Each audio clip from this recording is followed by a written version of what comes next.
This is an Eye on Annapolis bonus podcast.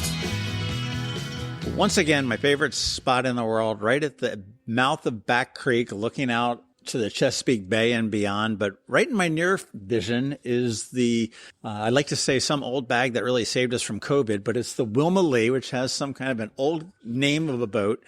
And with Alice Estrada, who is the president and executive director, I believe I got that right this time, of the Annapolis Maritime Museum and Park. How are you again? I'm doing very well on this beautiful fall day. First day of fall, by the way. We have a plein air painter just right here on our deck that's painting the scene, another one out on the dock. And I was mentioning to them before you came out that this is so weird for Maryland because we have had the last 5 weekends had perfect weather on all 5 weekends. It hasn't been grossly hot or anything like that. It's been very nice. And it looks like this upcoming one is also supposed to be a perfect weekend as well. We wanted to come here and talk to you about the Wilma Lee, which is a 70-plus-year-old skipjack, I believe. 80. One of about 22 left on the bay. That's correct. At a point when there was thousands years and years ago dredging for oysters. And I would like to say that this is sort of the end of her journey because you got her a couple of years ago and she had a whole other journey here. So tell us about where she came from and why you got her. Well, as you mentioned, she is actually 80 years old, built in 1940, and she was built on the eastern shore for the Chesapeake Bay. She ended up, she's had several lives. She was oystering up until the 80s, and then a private owner bought her at some point and wanted to make her into a yacht. So there's some features that's not typical of most skipjacks in that she has, an oven and refrigerator. And actually there was air conditioning. We don't have that activated at the time, but yeah, so she was sort of kind of compromised that way, but actually it's worked out just fine. And then she went to Ocracoke Island in North Carolina. There was a nonprofit down there that thought she would be a great recreational activity for their visitors. But sadly, they lost interest after a couple of years, and she sat. We were approached by, she sat. And that's boat sitting? No, not a good thing. Not a good thing at all. So they will deteriorate fast. They are high maintenance. No one would deny that. But anyway, a gentleman who vacations in Ocracoke approached us here. He happens to be a member of the museum at an annual meeting and said, I think you should own a skipjack. And we thought we should too. A skipjack is actually our logo. So we said we really should, but believe me, there was some skepticism and some resistance because a wooden boat is such an undertaking. Sure. So, but a private donor stepped up and said, well, I'll pay for the acquisition. And they choose to remain anonymous, but very gracious of them. And then we went to work getting her restored. And of course, it was way more than we expected. Of course. Well, thankfully, you didn't have to pay for the acquisition on That's her. So, correct. That is correct. Yes. So what all did you do to bring her up to her modern old glory? Well, for starters, one of the big things was to replace the mast. And that is a big deal on a skipjack. I will give a shout out to Tillman Island and Mark Wiest, who worked on her for the better part of 2 years. Not many people restore old wooden boats anymore, and there is still a great colony of shipwrights over there on the eastern shore. And people were coming in from Connecticut and all over the East Coast to get their wooden boats worked on in this spot. But at any rate, it was a laundry list. I could go on, but everything from the mast rings to the mast to just, they discover a soft spot and they go, well, it's a little soft here too. The engines needed, just restored and although they were still good, but pretty much head to toe. I know that's probably not the boat term, but I've been out to the Thomas Point Lighthouse a couple times, and it sort of sounds similar to that. Oh, yes. We found some rotting wood here. We need to find the specific wood and everything else to do that. Exactly. And that's a tour that you guys coordinate. You're partners with the Thomas Point Shoal Lighthouse. That's correct. Which leaves here, which is great. Well, the Wilma Lee, it's here. It's at the Annapolis Maritime Museum, which is at the Back Street end of 2nd Street. Not Back Street end. That's a band. Back Creek end of 2nd Street. There you go. And It's here for education. It's here for looks and public tours, which is exciting. Well, we thought it was important that we offer our public tours from City Dock because there is something about a skipjack being down at City Dock. So most of our tours pick up and drop off from City Dock. Back in the day, and I'm dating myself, but I remember where City Dock was full of skipjacks and other workboats such as drake tails and dead rises. Those are Chesapeake Bay workboats used for harvesting oysters, crabs, clams. And anyway, we just felt that there was some significance there. So we do offer our tours from City Dock for the moment, and we hope to continue to do that for the long term as well. Well, there's no better place, really, I mean, in my opinion, as well as City Dock. I mean, it is sort of the cultural, the central hub for Annapolis. I mean, Eastport is very cool, eclectic, and somewhat off the beaten path, but Annapolis, I mean, City Dock is the central place. And I do remember seeing photographs. I wasn't living down here during the time where Ego Alley was just filled with nothing but workboats. Right. And, the oysters were being handed off and the crabs and everything else. So it's great to see. I mean, while we've got a lot of great things down at City Dock, it is great to see some history there. Right. As well as the parking lot and the parking meters and the... Exactly. We feel that it's authentic and that it really does offer a glimpse of the way it was for our visitors and for our residents, for all guests to Annapolis. Well, the public sailings are they're Wednesday, Thursday? Well, we've reduced it now that we're getting into fall. So we have a Friday afternoon, Friday evening, Saturday and Sunday afternoon and evening. The afternoon tours are offered at 3:00, and they really focus on our heritage. So you'll get a little maritime heritage lesson, some bay ecology, but also just enjoy a nice sail.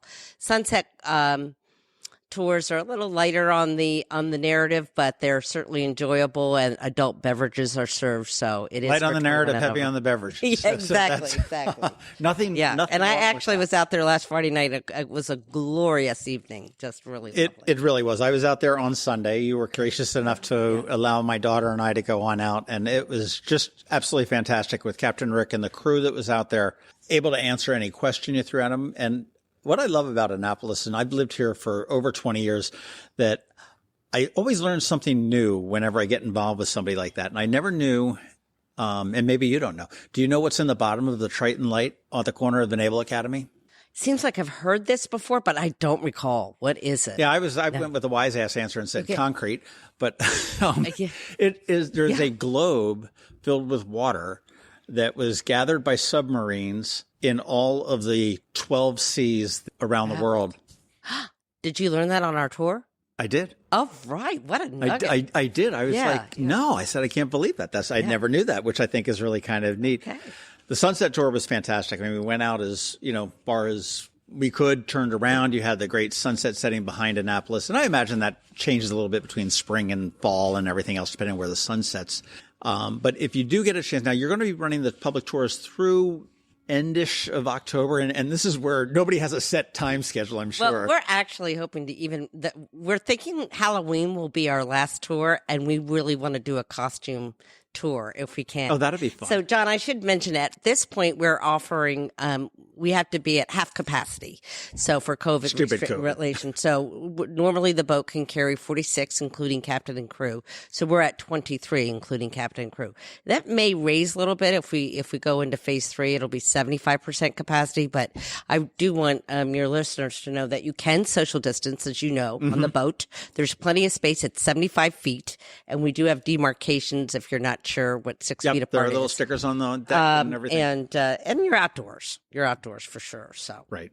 Great wind blowing through your hair and whatnot. So you're hoping to go through Thanksgiving or through Halloween. Halloween. And I imagine if the weather is beautiful for the first couple of weeks in November, somebody in here will say, well, why don't we just do one more weekend? Well, and actually the weather does kind of extend now into November. But the plan is that when we shut her down, she'll go back over to Tillman Island for more work. Right. That's kind of going to be an annual event. And then coming back again when starting up again in... Yeah, we'll come back for April? March. April. No, she'll come back in March and, hopefully for the oyster roast, and hopefully we can have it this year. What else is she doing? In terms, I mean, public tours, you've got a couple days a week? What's been surprisingly popular is private charters. So especially since most folks are just doing small gatherings now anyway, she really worked for that. So again, up to 20 guests, and we can, take you out for, 2-3 hours and enjoy a birthday party, or, we've had some Naval Academy graduates doing sort of a mini reunion with some of their classmates, but just, smaller groups going out for the heck of it, and enjoying Wilma Lee. And I mean, are you using her for? I mean, the closed museum here is the education. Is all about education. Yeah, and thank you. I've been. We are working. In fact, tomorrow we're doing our practice education tour. So we've been very lucky to actually have 2 former CBF folks who Chesapeake Bay Foundation had the Stanley Norman back in the day. They no longer have a skipjack, but when they did a great education program. Stanley Norman is no longer? No, they've sold that. Yes, they sold it to one of their former captains, I believe. Oh. But yeah, they eliminated their program, which is why ours is even more important now. So we will offer, there's not been a lot of outdoor education activities. And of course, that's part of our major programming. So we've been a little challenged, but nonetheless, we're putting together an excellent program on Wilma Lee for students. So right now, cohorts can come out. Private schools who are doing field trips can come out. But we really are just perfecting our lesson plan. Tomorrow is a practice sale. Well, that's great because I know that a lot of the water programs I know Watermark does a number of them, and you work with Watermark on some of them and whatnot. The education is just so great, and you hear the teachers and the educators across the state saying that when they do get down here, yeah, the walking guides are great and the State House is great, but when these kids that have perhaps never seen the bay, never seen, how an oyster cleans the bay, what it does, how our ecology, how our watermen, how our food gets here is invaluable. Well, it is. And it really does make it a memory when they get out on the water. There's just something about that they never forget. And whether it's Wilma Lee or the Harbor Queen, I've heard kids say, oh, I remember that field trip so well when they're all grown up. Because we've been doing this for a while now. We've been doing this since 2007. So some of these kids are grown-ups now. So I do think it makes a difference. And it's an astonishing amount of kids that have never been on a boat before. And they get nervous walking down the dock. I have heard that. And sadly, I've heard that a number of kids in our own community in Annapolis have not been out. And that just, when I first heard that, it just blew my mind because, that poem, Water, Water Everywhere, it's. Well, we have a program called Box of Rain, and they are kids from public housing, all the public housing communities. And we make sure they get out on Wilma Lee multiple times. And we took them out throughout the summer. So they all know Wilma Lee well. But again, one of our objectives with that program is to introduce them to maritime activities. So you guys need a video of, and I've seen it for, adults and children, and it doesn't matter. The first time they get out on water, just the smile on the face, because it is such a different experience. Yeah, and I would tell you, sometimes there's a little bit of fear there, but that's okay. We're there to conquer that fear because it isn't familiar. So we're there to say it's okay, and and get comfortable, and then eventually they do relax and bond with the Chesapeake Bay. And she's like painting a bridge, right? I mean, once you like you said, you have to take her back to Tillman Island for her, I guess her spa annual treatment, workup, or spa treatment, whatever it may be. Yeah. She needs to. High maintenance, as I said. How long? I mean, does she have a lifespan? Really, she's 80 years old right now, which is, again, a long time for a wooden boat. And most of them have rotted away, and you don't see them much anymore. But we're committed. I mean, as long as we're, a viable organization, we are committed to preserving her in perpetuity. I mean, obviously, everything dies at some point, but we really want to make sure that she is a real beacon for Annapolis, and just like Stanley Norman was iconic. I mean, that was probably one of the most, next to Thomas Point Lighthouse, the most photographed or painted images. So we really hope that she's like that for Annapolis. Well, she really is. I know on my Facebook page I've got the bowsprit with the name plaque, the Wilma Lee, and it's just very colorful. I mean, the boat is very attractive and very striking when you look at it. But it's even more striking, I found, when you get up close and you really look at it very deeply. You look at the work, and this is a working boat, okay? So this wasn't like a Trumpy that was built for the, the fancy, the owner that was spending millions of dollars. I mean, this was a working boat. And you can sit there and you can see the scars that she has. You can see the level of detail of the workmanship that went into her 80 years ago and the level of detail of workmanship that has gone into her now as she's been restored. And, one thing I love about her is actually, and I asked, is on the mast, which you said it had to be replaced. And that was a donation. And there's a plaque up there for, from the woman who made the donation, who's the chairman of the board for the Annapolis Maritime Museum. And very generous and supportive of the museum overall, for sure. So it's a nice way to recognize that. It's just a phenomenal addition to not just the Maritime Museum and Park, but to the city of Annapolis. I thank you for saying that. We feel like we've made a contribution. And I do want to point out, too, as you mentioned, she is a workboat and she's kind of, fatter than most yachts. Mm-hmm. So she's easy to sail on for those that are a little intimidated by getting on a sailboat. She's not meant to go fast. So Woodwind kicks our butt. If we're out there, she takes us every time. We used to go out for Wednesday night races and she would always beat us. But the point is that she's really but still very authentic sailing opportunity. That's what we're missing in today's world, a lot of authenticity. Yeah. There's a lot of fake stuff around, and it's some of it's okay, but it's, you lose track of where you came from when you lose authenticity. Well, that's our job at the Maritime Museum, is to remind everybody what our culture was about, what the working waterfront was about. We'll tease you a little bit with our new exhibits because I think they really do a great job of showcasing let's maritime talk a little bit figures. about the new exhibits. I mean, you had your grand opening back in March of 2020. Not really. Yeah, right. But you have been closed for the spring and the winter to bring in new exhibits that are so exciting. Yeah.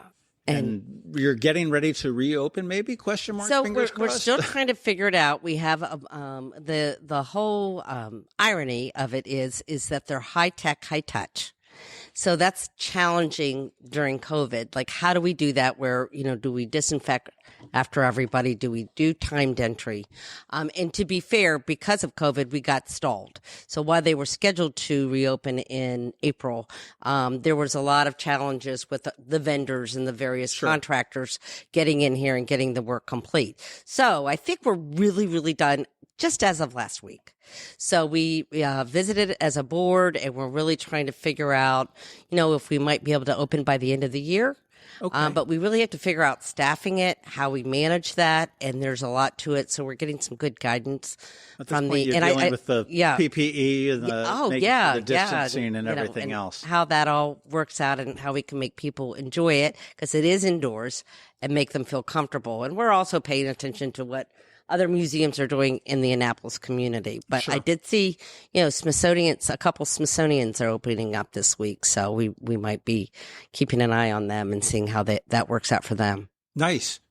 Well, the Annapolis Maritime Museum and Park, it's two pieces. The museum is over here in Eastport at the end of 2nd Street, right on Back Creek. And the park is down off of, I don't know whether it's Benby Beach or Edgewood Road at that point. I think it's Edgewood, yes. Right, but it goes, but same road. They just turn it one right of those on the roads. cusp. And that's a beautiful facility that was a gift or a partnership, I guess, with the city that owns it. And you're using that pretty much for an education. You ran your summer camps out of there. Yes. Yeah. It's 12 acres. It was really undiscovered and underutilized. And overgrown, because you brought goats into eat. Oh, my goodness. Yeah. It was pretty decrepit, to be honest with you. And so we converted the old Waterworks building into an education center. We also have a lease with Caps Up. That's really brought some energy to the park, where they've had people come over and you can paddleboard. And there's a free launch. A lot of people think, Caps Up's there, I can't launch my kayak or my paddleboard. You certainly can, and they're very cooperative if you need to do that. But we also have about a mile of trails, not a lot, but we've got big plans. I walk those trails pretty much every day. Yeah, big pavilion's going to go in that will be really fantastic for outdoor events. and also just a deep water dock that eventually we'd like to keep Wilma Lee down there a little more secluded and protected. Sure. On occasion, just to spend the night. Right. To keep her safe. And there's no truth about the zip line going from this campus to that campus. Right? I've actually have heard that suggestion before, but that would be way cool. wouldn't Not authentic, but cool. Wouldn't it? Yeah, it absolutely. What a view going across across the creek. Not a bad idea. To get out onto the Wilma Lee, it is $40 for the. At this point, is $40 for the $35 for the heritage tour. Okay. And again, they just visit our website. It's right there on the homepage. You just click. And that website is amaritime.org. amaritime.org. And then the sunset tours, I believe, run $50 to $60. But it's all the beverages you can drink. Some people get their money's worth. Some people don't. You did not.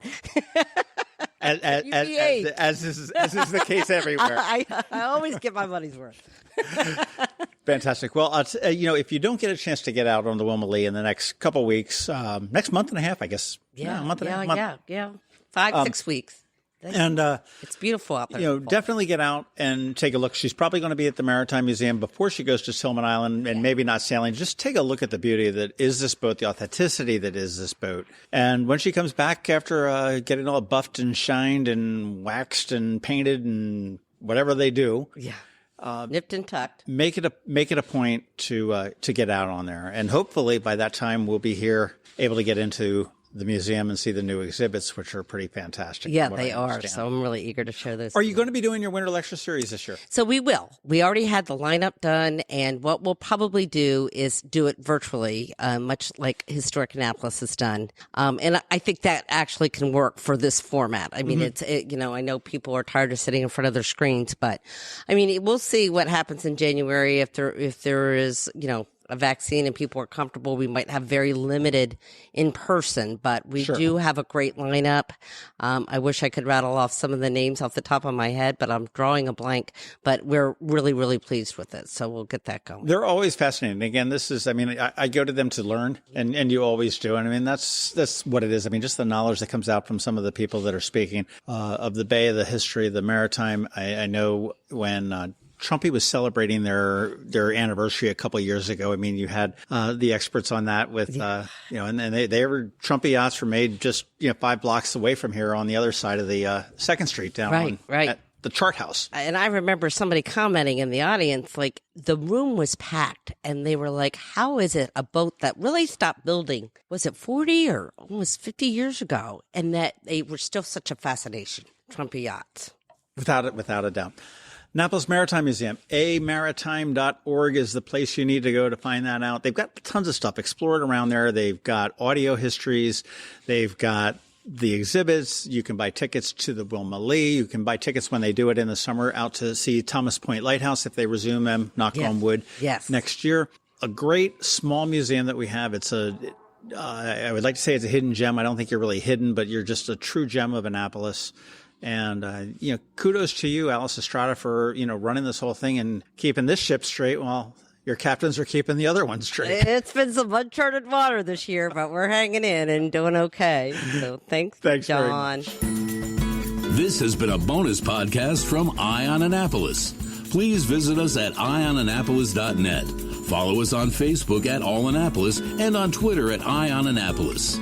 And if you haven't subscribed to the Daily News Brief podcast, go for it. And all of your local news will be delivered to your phone, tablet, or smart device by 6 a.m. every Monday through Friday.